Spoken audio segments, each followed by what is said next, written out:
So again, thank you everyone for logging in this evening. Thank you so much. I just want to reiterate again, it is just a time that I look forward to every Wednesday night for 30 minutes at 8:30 to hold the space for so many individuals who are overwhelmingly and disproportionately impacted by COVID-19, but have certainly been impacted by many things that would probably fall under the umbrella of structural inequality before COVID-19, are certainly experiencing it during COVID-19, and we hope will not continue to experience it after COVID-19. So again, 30 at 8:30 every Wednesday night is a designated time to hold the space for them. And so I thank you all for joining us. 3030 is brought to you by the Center for Research and Innovation for Black Survivors of Homicide Victims, aka the CRIB. So as you enter the space with us, don't forget to hit share. We want to just spread the word to as many followers as we can. So I'm so very, very delighted that we have a very special guest joining us this evening. It is Dean Voisin, my dean, my boss, y'all. So you better behave, Dean Voisin is the Dean of the Factor-Inwentash Faculty of Social Work at the University of Toronto. And prior to his appointment, he was a professor at the School of Social Service Administration at the University of Chicago. Dean Voisin focuses on examining the impact of structural and neighborhood violence on a wide range of youth risk and protective factors and social determinants of health outcomes. Dean Voisin, welcome to 30 at 8:30. We're so honored to have you. Thank you, Tanya. And I think our special guests are the folks who are joining us live today on Instagram. They're the special guests, so welcome to you as well. Yes, it's a special crew. We have a great followers that are really anxious to hear and talk about and uplift many of the concerns we're having about the impact of COVID-19 on vulnerable populations. So without further ado, I'm just going to dive in.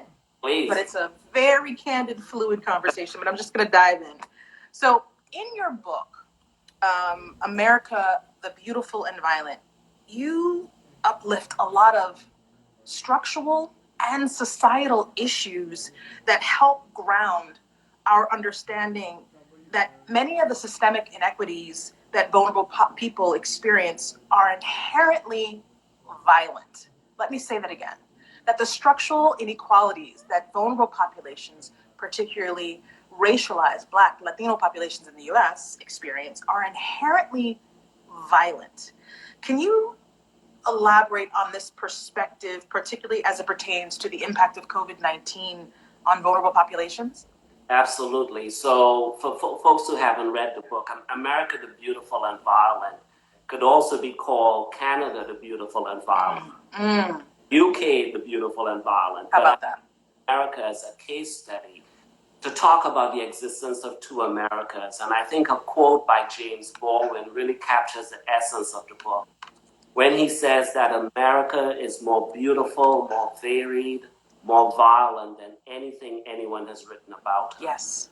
And it basically talks about the fact that America is a beautiful place where there's the American dream, or some would argue the myth of the American dream, the most powerful, most influential country in the world, yet compared to her G8 countries, has the highest child poverty rate in the world, has the highest infertility rate in the world, has a prison industrial complex in the world, has the highest rate of HIV, STIs among adolescents in the developed world.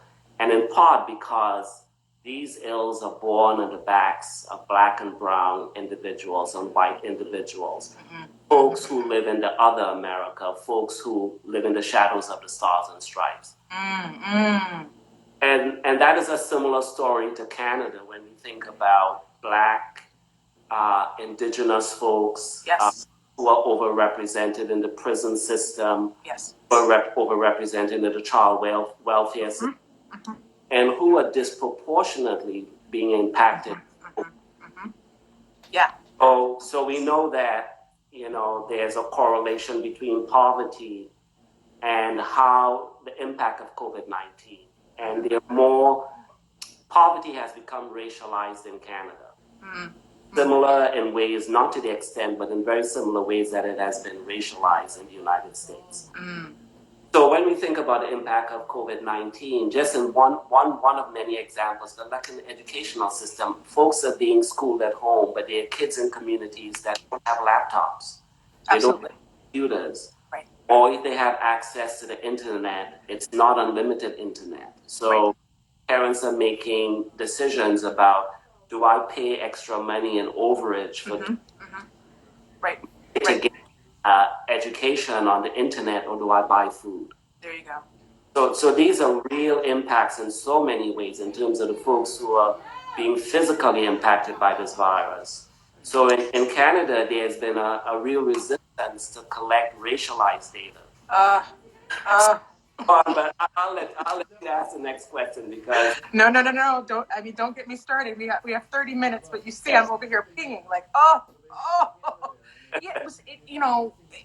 It's been what, almost 2 years since I started at U of T, and that was one of the first things that was very striking to me. I remember preparing my job talk and almost recognizing that and noticing that there was no collection of data by race to be able to measure.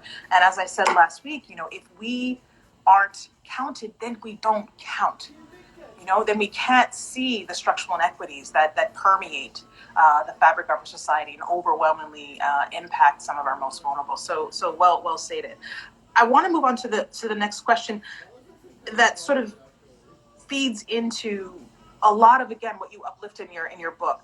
How might COVID-19 impact individuals who've already been exposed to chronic forms of violent traumatic death and injury? I think about sort of the work that we do in terms of individuals who are exposed to gun violence and homicide violence and victimization. So how might we provide care, particularly during this time, to those individuals that have already overwhelmingly experienced traumatic injury? Well, when we talk about traumatic injury, I think it's really important that I talk about this in the book, to really step back and to reconceptualize what we think of as traumatic injury. So the things that you talked about, Tanya, in terms of violent death, homicide, shootings, those are considered loud traumas. But I want to draw attention to those folks who are also experiencing not just loud traumas, but silent traumas. And silent traumas, I think of in terms of race-related stress. This is a form of trauma. The lack of opportunity for places of influence in terms of access to higher education. This is a form of trauma.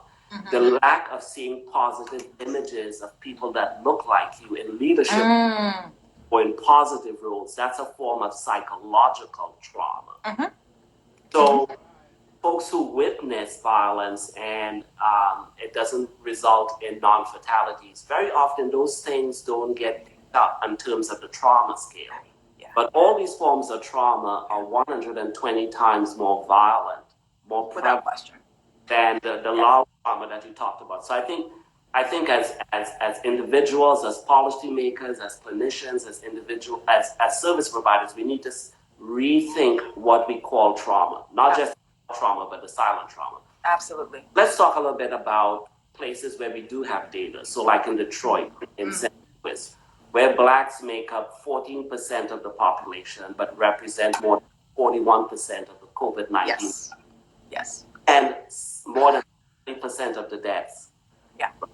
So I did an interview earlier this week, and they asked me to comment on the minister's reluctance to collect race-related data. And the minister, I think the ministry is doing a great job, yet at the same time, they need to do more. The minister said, we don't collect race-related data because we value all our citizens the same. I would add to that, yes, we value all our citizens the same, but all our citizens are not impacted the same by COVID-19. Absolutely. Without collecting this data, we are going into a black box, and we are making folks whose lives are disproportionately impacted by this invisible. And we are not and make common sense public health decisions in terms of how to stop the spread of COVID-19.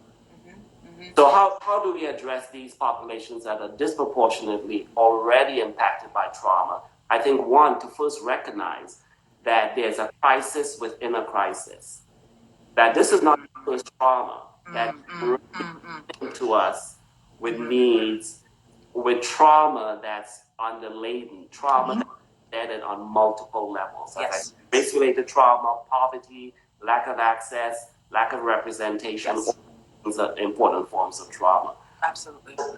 You're treating the physical illness, but we know that if the psychological impact of trauma is not impacted, it shows up in the body as high blood pressure, as disease, as hypertension, as It's the ripple effect. It's literally the ripple effect. It's the perfect storm, if you will. It's a perfect storm. You have to address the intersecting levels of trauma, the syndemic nature of trauma that these populations are constantly impacted by. I love the term that you used, the silent trauma. I've often referred to it as the cultural trauma, right? But this sort of interplay and how it sort of gains momentum. Literally, I'm envisioning a tornado. You've got the cultural trauma, then you have the actual loud traumas, as you mentioned, then you have COVID-19, and it's just, and how dare we be surprised? Almost, how dare we be surprised? Yeah, we'd be surprised, but it's very, folks sit back and they say, well, why should I care about these communities? How is my life impacted by those communities? I think what COVID has taught us is that we are all connected. Absolutely. All connected. And though the folks on the bottom of the ship might experience the flooding first, the water rises. If we don't attend to the most vulnerable in society, not only for a sense of moral obligation, but just for a sense of self-protection, means we are also going to be impacted. I love this old quote that I learned as a child, and it said, when your neighbor's house is on fire, start putting water on your roof because you know danger is coming. There you go. And there you go. Don't protect these vulnerable communities, the impact, it also has a direct impact on the privileged communities. They're the folks who are cleaning homes, who are healthcare workers, who are driving the bus. If we don't attend to their physical needs, it's going to spread. Yeah. We have to be responsive to communities in need. Right. I want to pick up on that. I want to pick up on that in this whole idea that the impact of the pandemic reveals how inherently we're connected. We are one global community, and how we're dependent upon each other for each other's survival. How might this new understanding for some carve a pathway forward? How might this enlightenment, if you will, shed light in a way that allows us to basically make some decisions about a pathway forward when we think about a call to action, if you will, relevant to research, policy, and practice? Yeah, well, I'm hoping this would leave us with more empathy for each other. That this virus has brought to the foreground that we are so interconnected, whether we want to be or not, that we are all interconnected. It would lead to an increased sense of empathy. And again, the folks who are, if someone feels that they're forced to go to work because they can't miss a day's income, and they're putting their healthcare needs, public safety needs at risk because they have to make decisions whether or not they're going to put food on the table.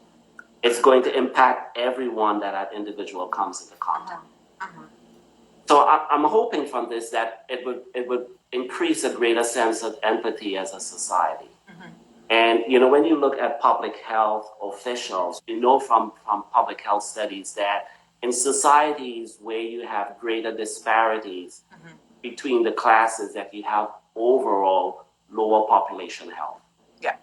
We are all impacted. So I hope it would sensitize us to that and realize that we cannot go back to business as usual. Mm-hmm. Mm-hmm. That we're going to end up in a place of a new normal. And I hope that normal would increase the capacity for and a response to more vulnerable population. You know,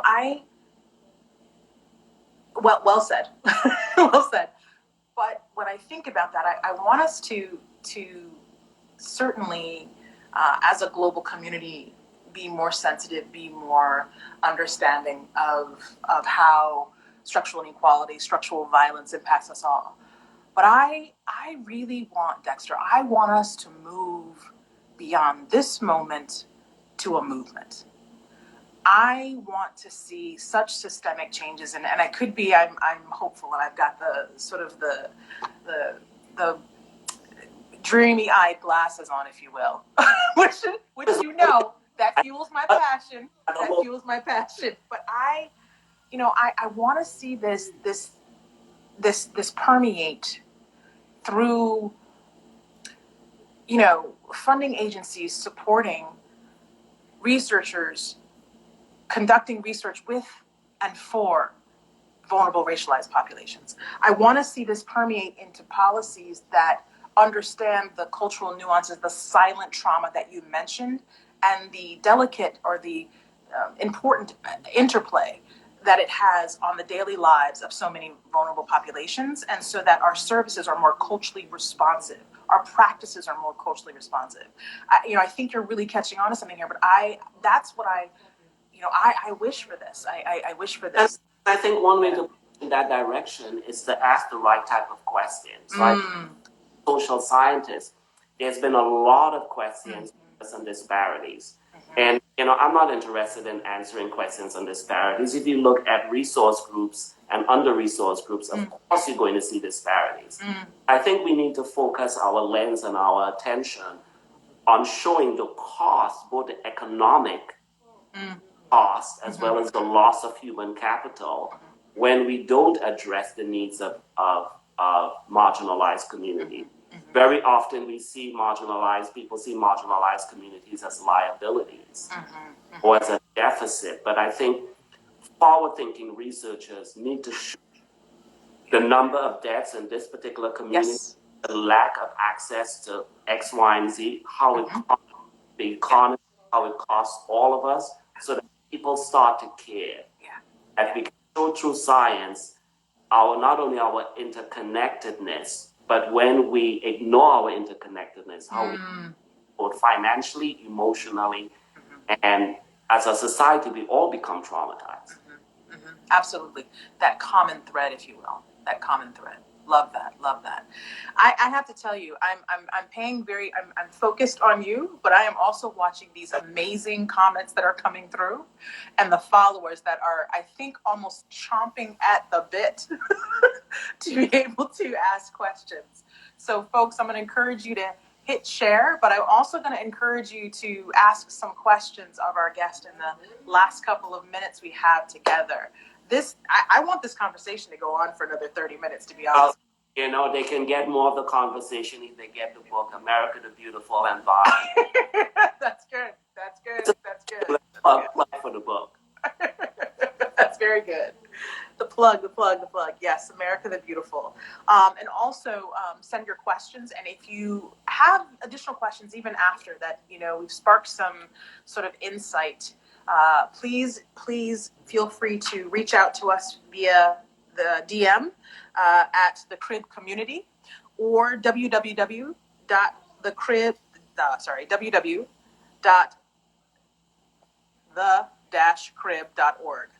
www.the-crib.org. And we'll be happy to certainly answer any questions that you have. So I hear one. How might the silent trauma show up in kids? Oh my God, in so many ways. So think about a young kid who's living in a under-resourced community that hears gunshots at night or hears about a violent death of someone but hasn't witnessed that. How is that kid impacted when they go to school? Yes. I've sat with so many kids and they've said that there are days that I stay away from school When the streets are hot, because I'm scared for their lives. Those kids sometimes are deemed as truant, not motivated, or when they do make it to school, they're not able to concentrate. Absolutely. So hyper alert, they're so hyper aroused that they cannot function in school. So now we know that there's a connection between exposure to neighborhood violence, hearing gunshots, and school performance, school. So this is one of the many ways that trauma shows up. In another life, I was a family therapist, and I sat with a 13-year-old black girl who the school sent in for emergency services. And they said that she was disruptive, she was throwing over desks, she was violent in the class. And a teacher said, seem like this child, something is going on. So they brought her in for emergency services. When I sat with her, she was calm, collected, and I just asked her what was going on. And she said that weekend, she looked out of her Section 8 housing and she saw a young mother throw her 2 toddlers off the top floor of the building. Holding her baby, she jumped to her death. The mother had schizophrenia. She did not have access to mental health services. Another form of trauma. So very often these kids, they witness, they hear trauma, it becomes embodied in them, and then they act out, right? And that trauma is sometimes viewed as being aggressive, violent, but it gets misdiagnosed. So there are many, many different ways in which silent trauma, loss of hope, when kids feel that they can't make it to age 30, loss of hope, that's another way of in which silent trauma shows up. Very often they're deemed as unmotivated, lazy, and negative labels are associated with them. Yeah, it also occurs to me, and thank you so much for sharing that powerful story. It also occurs to me as we have parents that are homeschooling, right? They're now teacher, social worker, chef, coach, so forth and so on. But if you have a child, certainly that is home, being homeschooled, and has experienced such trauma, how is the parent going to also help and assist the child and assist themselves, particularly as we are practicing social distancing? So there's a serious need in terms of providing support for the family unit to be able to hold one another and uplift one another, particularly when we're talking about individuals who've experienced the trauma that you've mentioned. I think we have time for one more question, Dexter. How do we model language that doesn't stigmatize Black people who experience structural racism as shown in this pandemic? Yeah, that's a great question. I think, we need to think about, again, we have to think about our language overall. So I think, the stigmatizing of Black folks in the pandemic hasn't started with COVID-19. That has been going on for decades. Right. So, even when folks talk about at-risk kids, I think that is a way, although it's meant well, it's a way of stigmatizing. It's a way that becomes a stigma. I said, these are not at-risk kids. These are opportunity kids. Love it. Preach, Dexter, preach. Kids as opportunities, then that requires a different lens, a different way we think about interventions, a different way we invest in those kids versus seeing them at risk. And then sometimes the at risk goes down the slippery slope of being a risky kid. Even the languaging, I think, is problematic. And that doesn't start with COVID-19. I think we have to rethink how we think about these communities and use a language that's more not only uplifting, but also signals their potential and their worth. Maximizing our greatest potential. Dexter, I can't thank you enough. Well, thank you for having me, and all the 91 folks who are taking part in the conversation, and all the work that you and your team are doing at the crib, and I know will continue to do so. I'm truly grateful to be your colleague. Thank you. No, I feel the same way, Dexter. Thank you so much. And for all of you tuning in, thank you again for, the big hug that you give me every Wednesday for 30 minutes at 8:30. And certainly give the hug to some of our most vulnerable communities impacted by COVID-19. In closing, I just want to say until next week, from our crib to yours, stay safe, keep well. Good night. Okay. Bye-bye.